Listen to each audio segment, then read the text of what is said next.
member for giving way.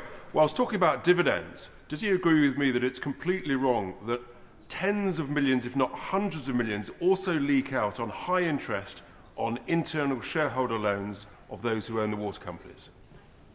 I'm going to talk later a little bit about why privatisation in the water industry was such a colossal mistake. And that's one of the consequences, a predictable consequence, and he makes a very good point. I'll just go back to what Surfers Against Sewage have been saying. Their research recently, and it covers all of the water companies, I'm bound to pick out United Utilities as an example, but they picked out that United Utilities paid out £320 million last year to investors, while their customers, my constituents, will pay 32% more in bills. And 11% of every one of my constituents' water bills, by the way, is going to service that company's debts. Debts that were in part racked up by borrowing money in order to give huge undeserved paydays to their investors. Did I hear it? I did. I thank my honourable friend for giving way. In South Devon last year, we had an astonishing 49,904 hours of sewage leaks, which is 5.69 years' worth of sewage pouring into the glorious Dart and Avon and in the sea around South Devon. Meanwhile, my constituents are writing to me with bills that have gone up by as much as 50%. Wow. Would my honourable friend agree that it's an outrage that the privatised water companies are able to carry on increasing bills, increasing dividends to shareholders, paying multi-million pound salaries to CEOs, while this obscenity of sewage continues to pour into our rivers, seas and lakes? She represents an utterly beautiful part of the country, and she fights for it admirably, and they're lucky to have her. And she makes a really important point. Of course, I mentioned that 11% of the bills paid by my constituents in the northwest of England goes to service the debt of United Utilities. Actually, that's one of the lowest levels. For many other constituents, many other colleagues on both sides of the House, their local water companies will be charging up to 30% of the bill cost just to pay off or not even to pay off, just to service the debt of that company. So the sewage scandal is an environmental scandal, but it is also a financial scandal, an affront to justice and fairness, as well as it is to our ecology. Now, I would happily give way. I'm grateful to my friend for giving way. It's also a health scandal. And what water companies are doing by allowing sewage to seep into our coast and rivers is those people who enjoy that environment for swimming, etc., many of them fall ill and many of them lose days at work. So really, as well as the cost to the taxpayer in terms of cleaning up the environment, they should also be making a contribution to the Exchequer to cover sick pay and the cost to the NHS. Fund is so important, but he makes a really important point on behalf, particularly of his coastal and island communities in the far southwest, and they are also very lucky to have him speaking up for them.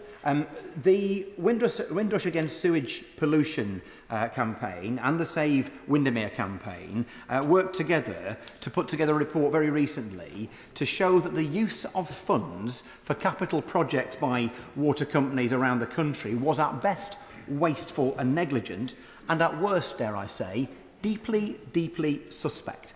Now, they focused on the proposal by, again, United Utilities to spend almost £13 million of local bill payers' money on an extension to a sewage outfall pipe into Windermere. Now, as laid out in their report, WASP found this to be, and I quote, excessive, and then also pointed out that it seems unreasonable that 43 three-bedroom houses could be built for the price of putting a mere 150-metre sewage pipe into a lake.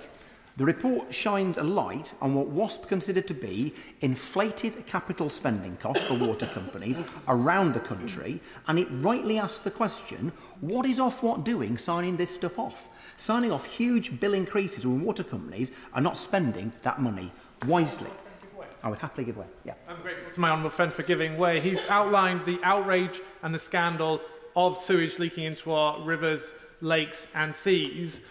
It's also the case that sewage is spilling out onto our streets, and groundwater infiltration causes much of the problems, and Thames Water in my area have so far refused to do anything about Pooh Corner in the parish of Berwick-Salome. Will he agree with me that this is also an issue we need to be addressing? until now, I always thought the house at Pooh Corner was a good thing, and obviously that would not be so. And in my own patch, I've seen the same thing. In the village of Burneside, we're now finally, after 20 years of campaigning, going to get some additional new sewage infrastructure, which will hopefully prevent poop, literally, in light rainfall, coming up onto the pavements where the local kids get the bus to go into Kendal to school, which is an absolute outrage. And so he's right to campaign, as he does so very well, for his communities on this issue. Now, we should already know not to take water companies at their word, I'm afraid, Madam Deputy Speaker, given their shoddy record of data transparency. For example, the Chief Executive of United Utilities, amongst others, Louise Beardmore, admitted at the EFRA Select Committee not very long ago that they had refused to release spill data until WASP appealed to the Information Commissioner. Furthermore, in 2022, United Utilities was listed as the best performing water company in England, for which it was allowed to raise its bills as a reward. However, the BBC reported whistleblowers at the Environment Agency claiming that the United Utilities had been wrongly downgrading dozens of pollution incidents. So we can surely be forgiven, Madam Deputy Speaker, therefore, for being a little cynical when those water companies propose huge sums for projects like the one that I have just mentioned.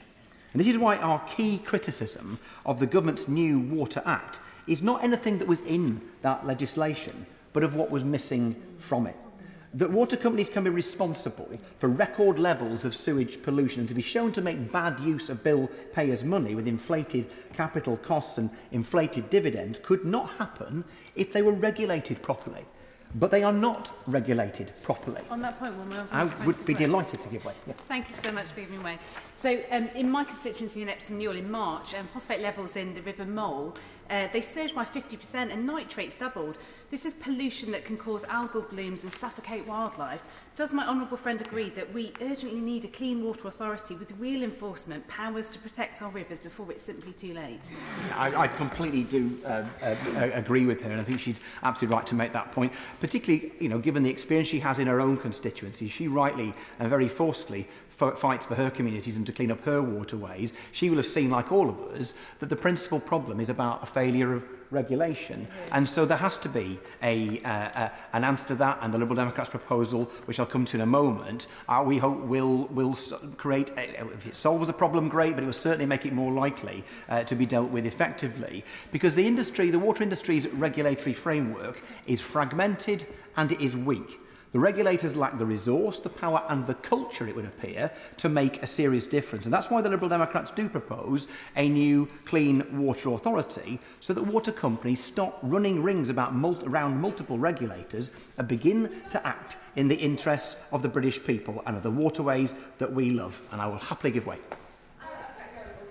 For giving way. I also represent a very beautiful part of the Yorkshire Dales with Wharfdale, and there it's Yorkshire Water who've been responsible for hundreds of thousands of hours of sewage spills into the rivers. They were fined by Ofwat £47 million for their poor performance in 2023, for that only to be repeated in 2024. So will the honourable gentleman firstly welcome the action that this government has already taken through the Special Measures Act 2025, more than the previous government ever did to tackle this disgusting problem, and also recognise that we see the problems with regulation, and we do need stronger regulation of the water industry to protect the environment and public health, and that is the role of the Cunliffe Review. I absolutely do, and have said at the beginning of this debate that I welcome the Act. I think it's a step in the right direction. I just don't think it is enough. And she makes the point as to why it's not enough. Because her water company, Yorkshire, is one of, I think, 4 water companies who, between them, owe Ofwat £164 million worth of fines because of failure. And Ofwat has so far claimed zero, none of that. There seems to be an awareness on behalf of the water companies that Ofwat are not a regulator to be feared and therefore not a regulator to be responded to. And it is amongst the reasons why we think that we need to have a new and much more powerful regulator. I will give way in a second. And that includes a regulator that has the power and uses the powers to refuse to sign off on spending plans that prioritise the investor over the consumer or the environment. And I will be happy to give way. the honourable gentleman for giving way. Can I thank him and his party